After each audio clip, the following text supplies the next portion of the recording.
Good day, I'm Samantha Allen and this is your JIS News for Thursday, August 8. There is to be no interest rate hike on PETROCARIBE loans from the Venezuelan government. That assertion comes from the Energy Minister Philip Paulwell in response to media reports that PDVSA, the Venezuelan state-owned oil company, would increase the interest rate on oil purchases by PETROCARIBE member countries starting in October. Minister Paulwell says Jamaica has been in contact with the Venezuela government through our embassy in Caracas and can confirm that no such decision has been taken.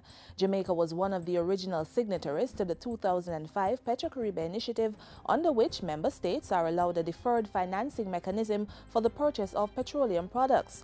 The current agreement allows for Jamaica's loans to be repayable over 25 years at an average interest rate of 1% per annum. As the 2013 school year draws near, Education Minister Reverend Ronald Thwaites is advising parents to pay the auxiliary fees at their children's schools. The minister says the fees are not optional and parents having difficulties paying should visit the school and establish a payment system with administrators. Reverend Thwaites was speaking recently at the NCB Employees Cooperative Credit Union 2013 GSAT Scholarship Award ceremony. He urged the parents to take note of the supplementary books listed for their students so as not to purchase unnecessary texts. Yes, there are a few other books needed to supplement the government-supplied books, but not a whole lot more. And I'm advising parents and students to consult the list of suggested supplementary books on the ministry's website or to check the book lists that appeared in the newspapers. And I'm appealing to parents to be wise in shopping for books. The Food and Agriculture Organization, FAO, has approved a $7 million technical agreement grant to support a 5-year development plan for the local dairy sector.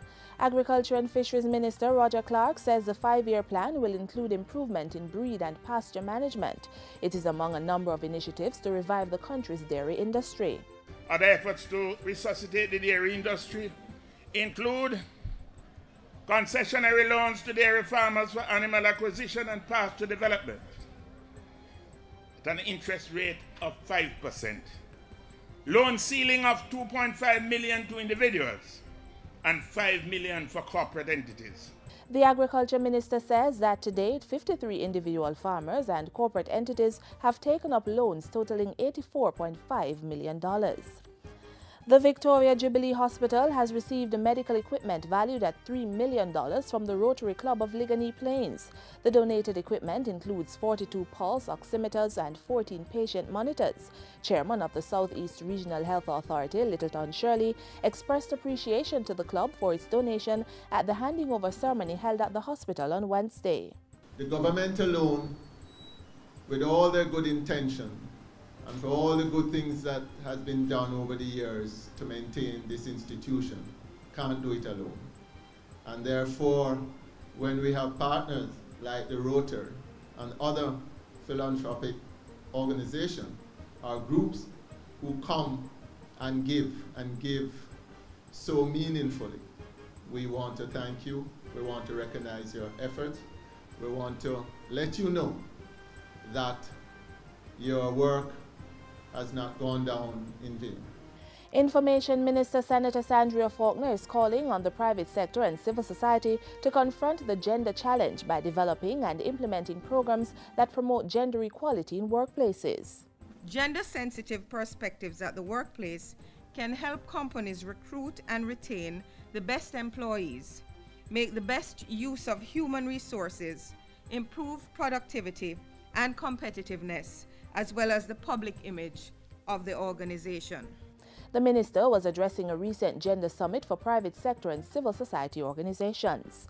And finally, a call has been made for more persons to invest in Brand Jamaica, especially in culture and sport, so that the country can benefit financially. The call was made by Permanent Secretary in the Ministry of Youth and Culture, Sidney Bartley, when JIS News caught up with him at the Independence Grand Gala. All of what we're doing here is putting the creative industries on a high platform for economic, social advancement. And I think we managed to achieve it. Thousands of Jamaicans turned out at the National Stadium while others watched at home as the annual Grand Gala capped Jamaica's 51st independence celebrations. And that's it for JIS News today. I'm Samantha Allen. Thanks for watching.